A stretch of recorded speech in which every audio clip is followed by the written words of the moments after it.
আমরা সবাই গুনাহগার যে নবী যে আপনাই চিনলাম না। আমরা সবাই গুনাহগার যে নবীজি আপনাই চিনলাম না। যার কারণে রোজ হাসরে আমাদেরকেই ভুলেন না। আল্লাহুম্মা সাল্লি সাইয়্যিদিনা মাওলানা ওয়া আলা আলি সাইয়্যিদিনা লা ইলাহা ইল্লাল্লাহ। জোরে জোরে লা ইলাহা, আরো জোরে লা ইলাহা, লা ইলাহা, লা ইলাহা। নেই কাহু নেই আল্লাহ সারা, লা ইলাহা ইল্লাল্লাহ, লা ইলাহা, লা ইলাহা, লা ইলাহা, লা ইলাহা, আই লা ইলাহা, লা ইলাহা, লা ইলাহা ইল্লাল্লাহ মুহাম্মাদুর রাসূলুল্লাহ সাল্লাল্লাহু আলাইহি ওয়াসাল্লাম। রাসূলের এক স্ত্রীর নাম ছিল হযরতে উম্মে সালমা রাদিয়াল্লাহু তাআলা আনহা। এই সালমাকে রাসূল বলেছিলেন, আমি তোমাকে কিছু তাবারাক দিয়ে যাচ্ছি, এটা তুমি সংরক্ষণ করো। শামে কারবালা কিতাবের প্রসিদ্ধ রওয়ায়েতে এসেছে, রাসূল আরবি সাল্লাল্লাহু আলাইহি ওয়াসাল্লাম ইমাম হাসান ইমাম হোসেনকে নিয়ে ঘোড়া খেলা খেলতেছে। লম্বা ইতিহাস, অত দূর যাব না। হাসান হোসেন ডাক বললেন, নানা ভাই, অমুকের বেটা অমুকরে দেখলাম ঘোড়ায় চড়ে যাচ্ছে, আমাদের মনে চায় ঘোড়া আমরা চড়ি, আমাদের একটা ঘোড়া দাও। রাসূল করিম সাল্লাল্লাহু আলাইহি ওয়াসাল্লাম বলেন, রে নানা ভাই, আমার কাছে কোনো টাকা নাই, অর্থ নাই, আমি যে তোমাদেরকে একটা ঘোড়া কিনে দেব এ ক্ষমতা আমি নবীর কাছে নাই।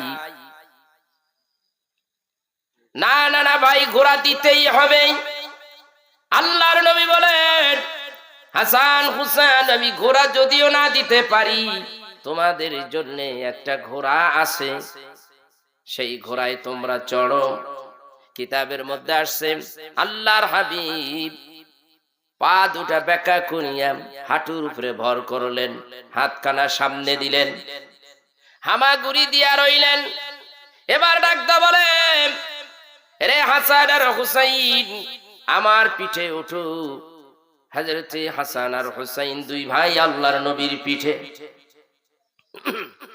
এমন সময় আল্লাহর নবী ঘোড়া হইয়া হাঁটতেছে হাঁটতেছে,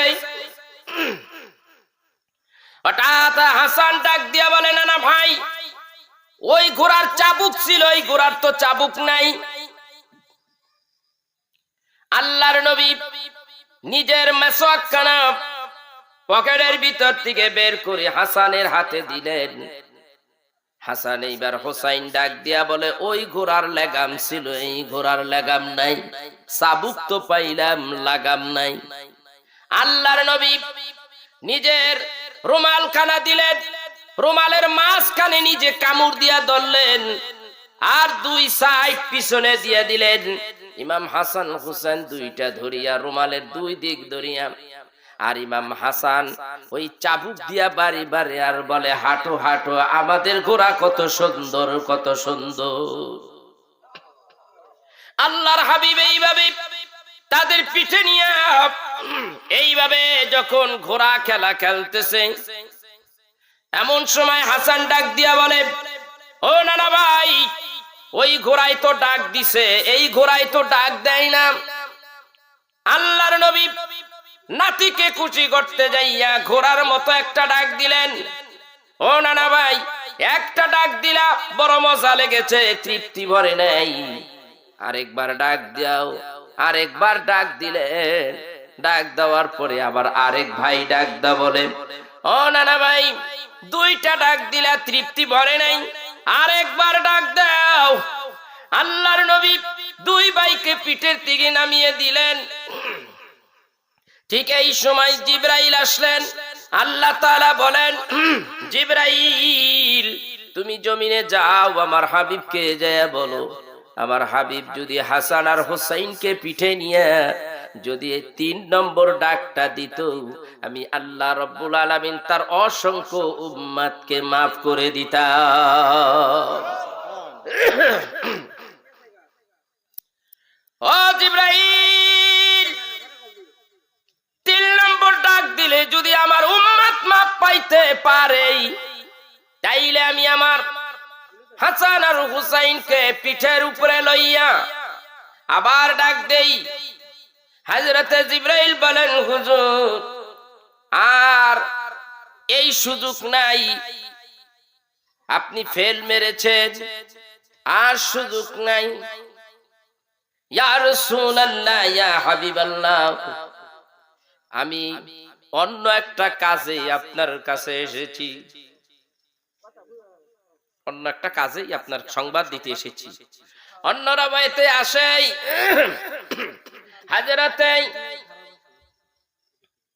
হযরতে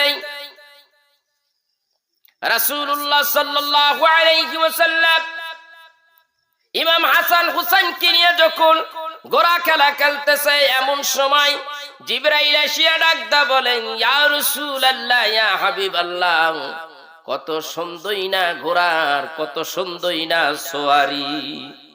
হুজুর, আপনি যাদেরকে নিয়ে ঘোড়া খেলা খেলতেছেন গো নবীজি, এরা দুইজনেই শহীদ। নবী ডাক দিয়ে বলে, জিবরাইল, তুমি কি শোনাচ্ছ আমাকে? ইয়া রাসূলুল্লাহ, ইয়া হাবিবাল্লাহ, এরা দুইজনেই শহীদ গো নবীজি। নবীজি এদেরকে পিছের থেকে নামাইয়া এতিমের মতো দাঁড়িয়ে আছে। ওগো জিবরাইল, তুমি আমারে কি শুনাইলাম?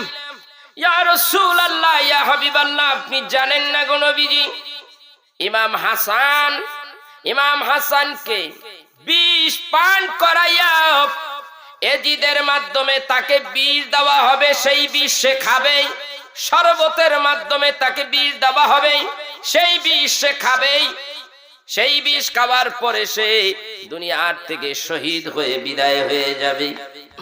ইয়া রাসূলুল্লাহ, ইয়া হাবিবাল্লাহ, ইমাম হাসানেরটা বললাম, ইমাম হুসাইনেরটা বলতে আমার বড় কষ্ট লাগে। নবীজি, আপনি সইতে পারবেন নি? ও জিবরাইল, তুমি বলো বলো, আমার বুকে পাথর বেঁধে ফেলেছি, আমি সহ্য করতে পারবো, আমাকে বলো বলো।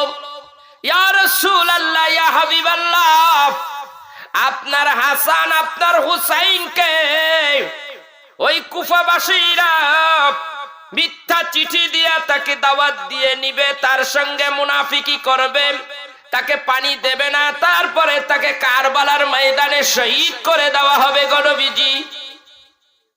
দ্বীনের নবী বলেন, রে ফেরেশতা জিবরাইল, এটা কি করে সম্ভব? ইয়া রাসূলুল্লাহ, ইয়া হাবিবাল্লাহ, আপনার গায়ের গন্ধ, ঘামের গন্ধ, ইমাম হাসান হুসাইনের ঘামের গন্ধ একই রকমের। নবীজি, ইমাম হাসান আর হুসাইনের ঘামের গন্ধ কেমন আপনি বুঝতে পারেন কিনা? দ্বীনের নবী বলে, হ্যাঁ, বুঝতেই তো পারি। ইয়া রাসূলুল্লাহ, ইয়া হাবিবাল্লাহ, আপনি একটু অপেক্ষা করুন নবীজি, আমি একটু কারবালার ময়দানে যেতে চাই, আমি যাব আর আসব। হযরতে জিবরাইল আমিন একটা পলকে কারবালার ময়দানে চলে গেলেন। কারবালার ময়দানে যাইয়া এক মুষ্টি মাটি আনলেন। নবীজি এই মুষ্টি মাটি আপনি একটু নাকের গোড়ায় লাগান গো নবীজি। দেখেন এই মাটির ঘেরান আর ইমাম হুসাইনের ঘামের ঘেরান এক কিনা। নবীজি আমার নাকের গোড়ায় লাগাইলে চাইয়া দেখে, রে জিবরাইল তোমার কথা ঠিক, আমার হুসাইনের গায়ের গন্ধ যেমন এই মাটির ভিতরের গন্ধটাও তেমন। ইয়া রাসূলুল্লাহ, ইয়া হাবিবাল্লাহ, যেখান থেকে মাটি এনেছি ওই জায়গায় হযরতে ইমাম হুসাইনকে শহীদ করে দেওয়া হবে। নবীজি ইচ্ছা করলে এই মাটি আপনি সংরক্ষণ করতে পারেন। যেই দিন দেখবেন এই মাটির ভিতর থেকে রক্ত টপ টপ করে পড়বে অথবা গোটা মাটিটা রক্তে পরিণত হয়ে যাবে, সেই দিনই বুঝবেন আপনার ইমাম হুসাইন দুনিয়ায় নাই। ইমাম হুসাইন দুনিয়ায় নাই।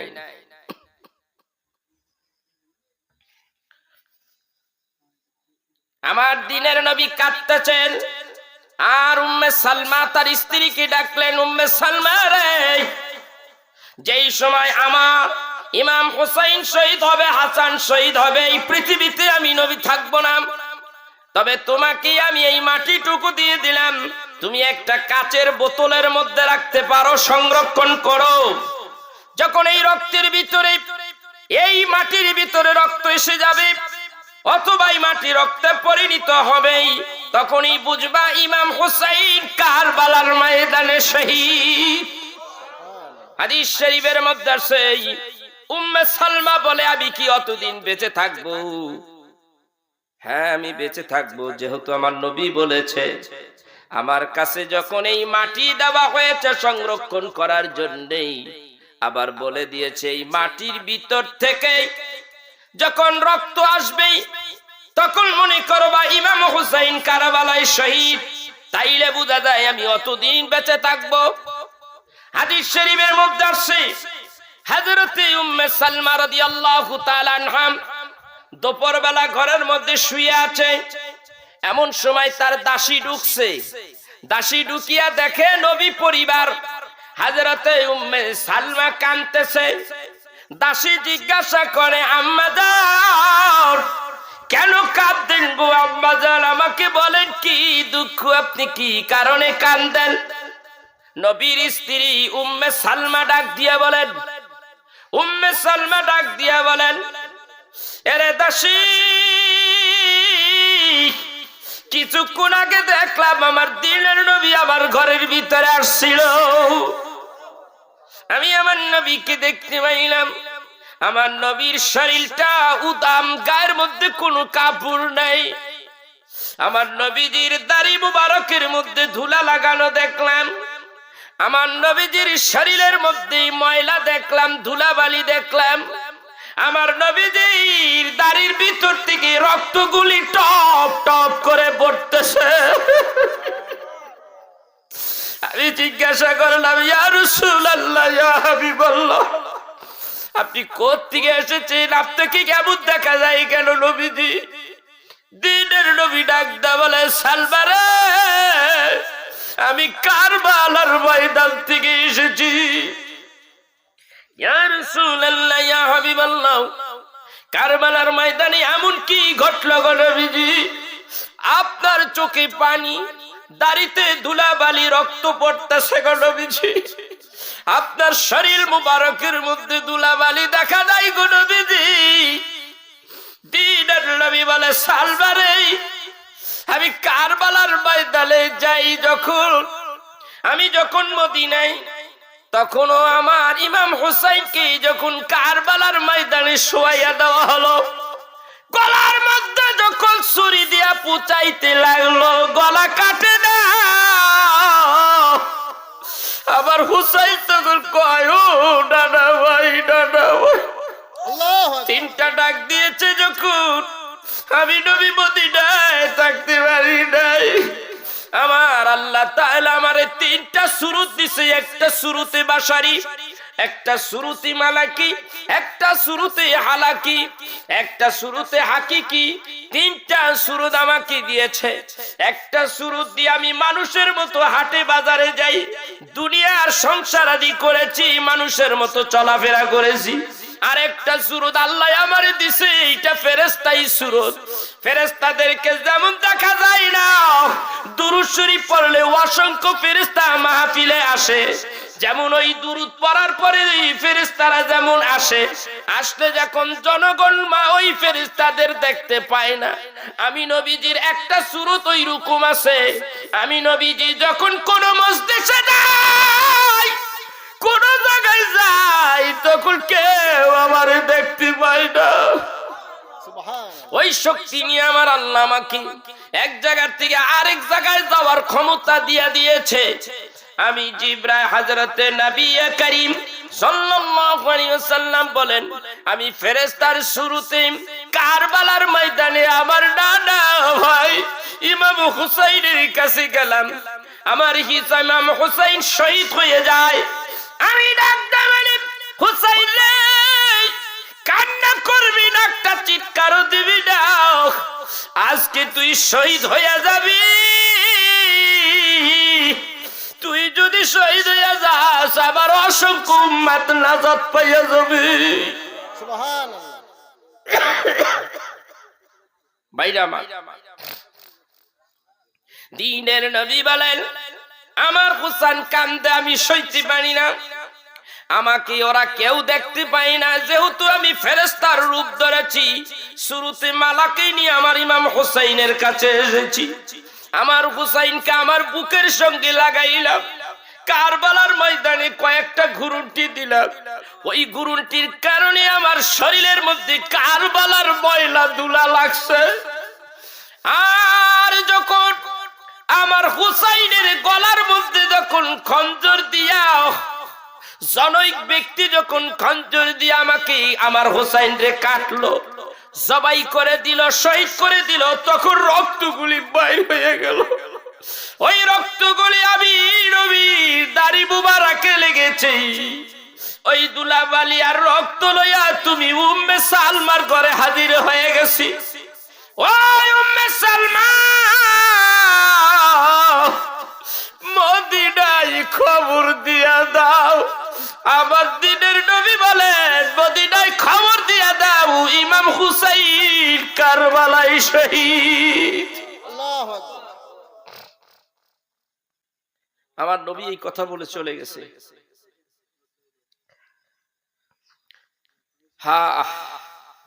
হাদিস শরীফে মিশকাতের হাদিসে আসছে। এই হাদিস আবার শামে কারবালার ভিতরে এনেছে।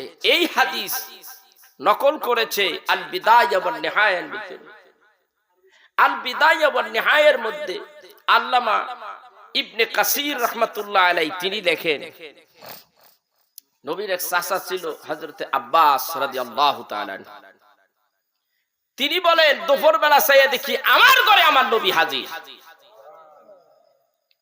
হঠাৎ আমি আমার নবীকে দেখতে পাইয়া আশ্চর্য হয়ে গেলাম। ইয়া রাসূলুল্লাহ, ইয়া হাবিবাল্লাহ, বহুদিন ধরে আপনাকে দেখি না গো নবীজি, বহুদিন পরে আপনি আসলেন। ও গো নবীজি, কোথা থেকে এসেছেন আমার ঘরে গো নবীজি? আপনার শরীরে এত ধুলাবালি কেন? গায়ের ভিতরে রক্ত কেন? দাড়িতে রক্ত কেন গো নবীজি? আমার দ্বীনের নবী ডাকতে বলে, চাচা, ইমাম হুসাইন কারবালায় শহীদ। আমি ওই কারবালার ময়দান থেকে এসেছি। ওই শহীদ হয়ে যায় আমার হুসাইন যখন, ওই রক্তগুলি আমার দেহে লাগে, দাড়িতে লাগে।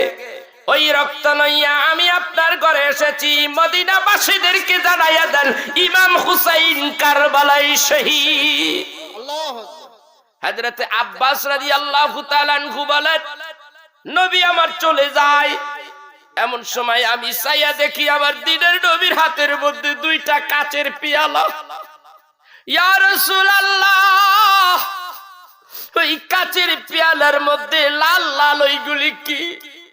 দ্বীনের নবী ডাক দেখয়, ও চাচা যান, আমার ডাইন হাতের এইটার ভিতরে, এই কাচের পাত্রের ভিতরে ইমাম হোসাইনের তাজা রক্তগুলি আমি ভরে রাখছি, আর বাম হাতের কাচের রক্তের ভিতরে ইমাম হোসাইনের সহযোগী যারা শহীদ হয়ে গেছে, আমি তাদের রক্তগুলি বাম হাতের কাচের পাত্রের মধ্যে জমা রাখছি।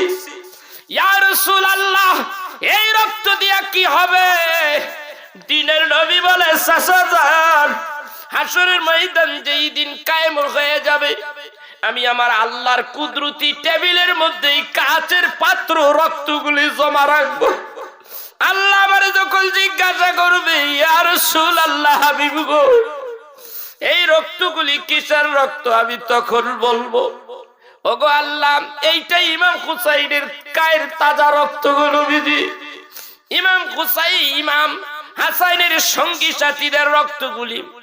ওগো আমার রব্বুল আলামিন, অন্যায় ভাবে ইয়াজিদ বাহিনী আমার হাসান রে হুসাইন রে মারছে, ইয়া রাসূলুল্লাহ, এই রক্ত আমি আপনার কুদরতি টেবিলে রাখলাম। আজকে ভাবছে হয়তো আমি আপনার কাছে বিচার চাবো, আল্লাহ আমি বিচার চাই না। আমার বেটি ফাতেমা বিচার চাইতে পারে, যে চাইছে বিচার চেয়েছে, নিজের ছেলে কেন হত্যা হলো, আমি আল্লাহর জিজ্ঞাসা করবো, আমার ছেলেরা কেন কারবালায় কেন হত্যা হলো, শহীদ হলো। আমি খামোশ করে বলেছি, এরে ফাতেমা, বিচার চাইস না, বিচার চাইস না। তুই যদি বিচার চাস, তাইলে আমি আমার উম্মাত কারে উসিলা দিয়ে আমার উম্মাতরে মাফ করাবো। আল্লাহ জিজ্ঞাসা করে, এই রক্ত দিয়া কি হবে? ওগো আমার আল্লাহ, দিনের নবী বলে, ওগো আমার আল্লাহ, এই রক্তগুলি আমি এখানে রাখছি এই জন্য আমি হুসাইনের শহীদের বিচার চাইতে পারি, আমি বিচার চাইবো না, রক্ত এখানে জমা দিয়েছি। ওগো আমার আল্লাহ,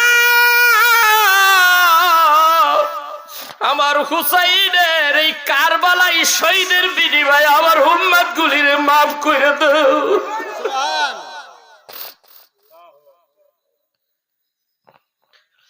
দিনের নবী আল্লাহকে এইভাবে বলবে, আল্লাহ বলবে, হাবিব, আপনার উম্মতকে আমি মাফ করে দেব, আপনি যেইভাবে চাইবেন সেইভাবে হবে।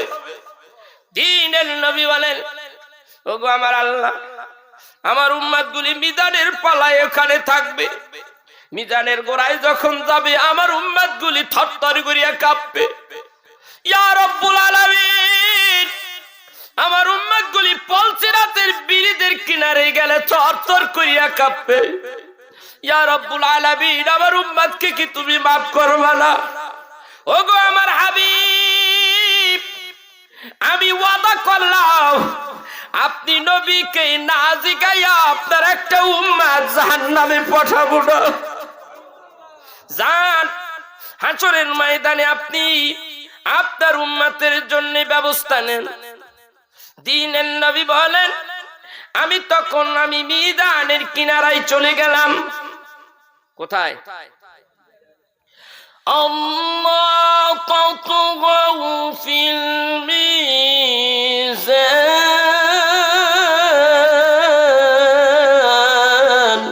আল্লাহু আকবার ওয়া আকিমুল ওয়াজনা বিল কিসত ওয়া লা তুখসিরুল মিজান।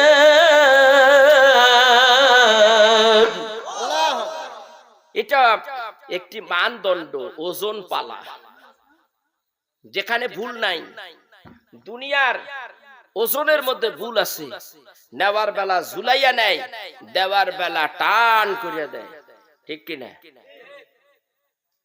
আর এই মিজান, এখানে এক জাররা পরিমাণ মাপের ভিতরে এদিক সেদিক হবে না। মিজানের গোড়ায় আল্লাহর হাবিব ওখানে রয়েছেন, দাঁড়িয়ে আছেন। ইমাম হাসান হুসাইনকে বলে, হাসান হুসাইন, তোমার দায়িত্ব দিয়ে গেলাম, তুমি এই মিজানের কাছে থাকো, আমি একটু পলসিরাতের কাছে যাব, আবার জাহান্নামের দরজায় যাব।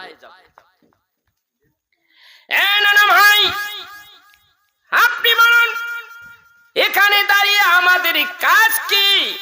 আমরা কি করব? নানা ভাই এখানে দাঁড়িয়ে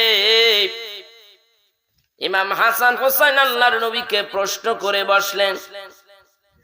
আমার নবী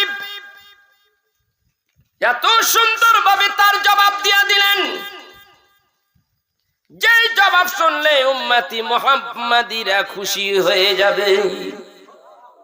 এরে হাসান আর হোসাইন, শুনে নাও, জেনে নাও, এই মিজানের পাল্লায় যখন আমার উম্মত গুলিকে উঠানো হবে, তোমরা তাকাইয়া দেখবা আমার উম্মত গুলির নেকের পাল্লা যদি ওজন হয়ে যায় তাইলে এরা জান্নাতি হয়ে যাবে।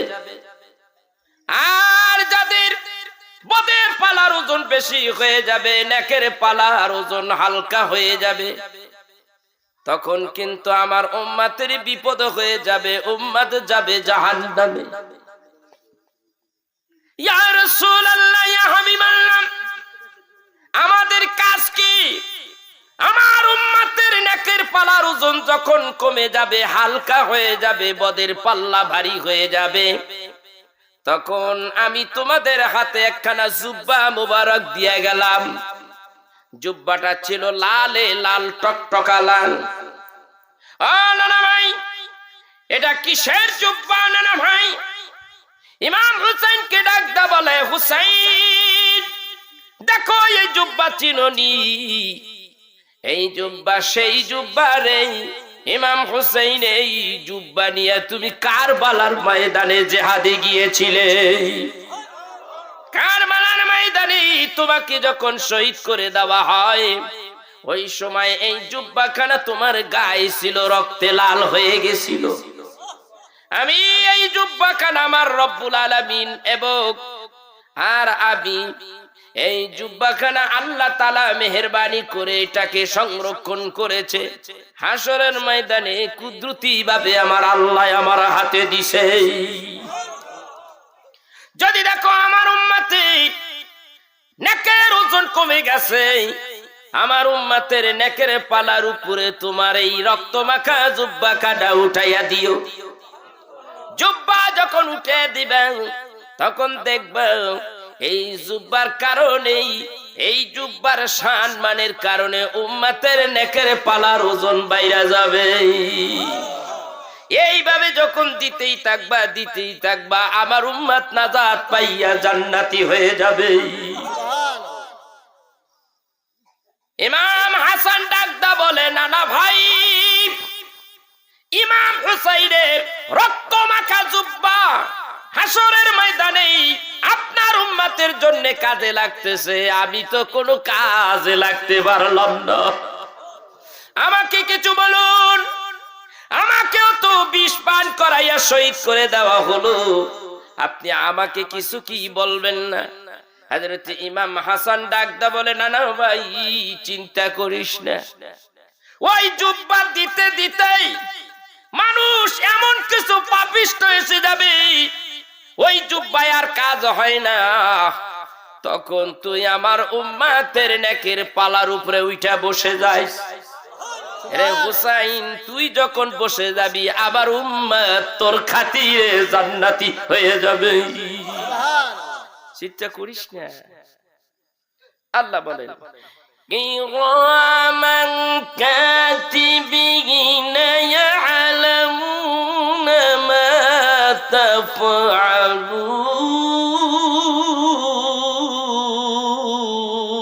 তাফআলুন। আল্লাহু আকবার। ইন্নাল আবরারা লাফি নাঈমিন ওয়া ইন্নাল ফুজ্জারা লাফি জাহিম।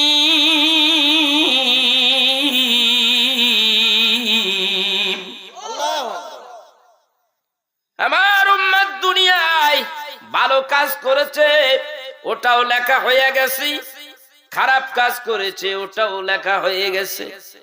বেশি বেশি খারাপ কাজ করার কারণেই নেকের পালার ওজন কমে যাবে।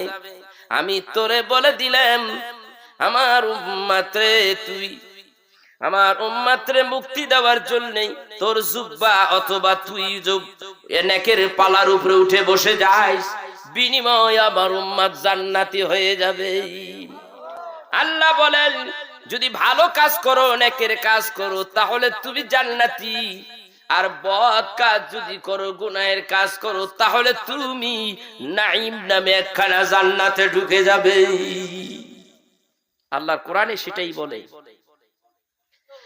এ হাসান আর হুসাইন, আমি তোমাদের দুইজনকে এই জন্য এখানে রেখে গেলাম, দ্বীনের নবী আমার হাসরের ময়দানে পুলসিরাতের বীরদের কিনারে যায় দাঁড়াবে। উম্মতেরা পার হবে, এমন জঘন্য কিছু উম্মত মাঝখান থেকে জাহান্নামের মধ্যে পড়ে যাবে। আল্লাহ রাব্বুল আলামিনকে বলবে, আল্লাহ রে, আমি দেখতে পাচ্ছি আমার অসংখ্য উম্মতেরা বিদ্যুৎ বেগে এই পুলসিরাতের ব্রিজ পার হয়ে যাচ্ছে। কেউ দৌড়াইয়া যায়, কেউ হাঁটিয়া হাঁটিয়া পার হয়, আবার তার ভিতরে দুই একটা দেখি জাহান্নামের ভিতরে পড়ে যাচ্ছে। আল্লাহ, আমার আল্লাহ ডাক দেয়া বলে, হাবিব, এদের ব্যাপারে আপনি কিচ্ছু বলবেন না হাবিব। এরা ওই ব্যক্তি যারা আপনার ইজ্জতের চাদর নিয়ে টানাটানি করেছে। হাবিব, আপনি কি জানেন না হাবিব, এরা নামদারি কতগুলি উম্মত আপনার, এরা আসলে কিন্তু আপনার উম্মত নয়, এরা নামদারি উম্মত গো নবীজি। এরা আপনারে কষ্ট দিয়েছে ও গো নবীজি, এরা আপনারে কষ্ট দিয়েছে। এরা আপনারে কষ্ট দেয় নাই, এরা আমি আল্লাহরে কষ্ট দিয়েছে। ইউযুনাল্লাহ ওয়া রাসূলাহু লাআনাহুল্লাহ ফিদ দুনিয়া ওয়াল আখিরাহ। যারা আমারে কষ্ট দেয়, আমার হাবিবরে যারা কষ্ট দেয়, তাদের উপরে আল্লাহর লানত, আর তারা অপমানিত দুনিয়া ও আখিরাতে। আল্লাহ তাআলা তাদের জন্য জাহান্নামের মধ্যে ভয়ানক আযাবের ব্যবস্থা করেছে। ওগো নবীজি, হাসরের ময়দানে এমনও কিছু মানুষ থাকবে যারা আপনার বিরোধিতা করেছে, যারা আপনার আহলে বাইতের বিরোধিতা করেছে। গো নবীজি, আপনি তো বলেছিলেন যারা আমার হাসান আর হুসাইনকে ভালোবাসে তারা যেন আমি নবীরে ভালোবাসলো। আমার হাসান হুসাইনরে যারা কষ্ট দেয়, এরা কিন্তু আমি নবীরে কষ্ট দেয়। তিনের নবী হাসান আর হুসাইন সম্পর্কে হাদিস শরীফের মধ্যে অসংখ্য কথা বলেছেন। আল হাসাইনি ওয়াল হুসাইন শাবাবি আহলিল জান্নাহ। আবার হাসান আর হুসাইন জান্নাতের যুবকদের সরদার হবে। জয় নবীজি ইমাম হাসান হুসাইনের প্রশংসা করেছে, যেই নবীজি ইমাম হাসানের ব্যাপারে বলেছে হাসান আর হুসাইনকে যারা ভালোবাসে আমি নবীকে ভালোবাসলো, তারা যারা কষ্ট দেয় তারা আমি নবীরে কষ্ট দেয়। হুকুম দাতা ইয়াজিদ ইবনে জিয়াদ ব্লাডি বাস্টার্ড, ওর যা বাপের কোনো খবর নাই, ওর বাপের কোনো ইতিহাসই নাই।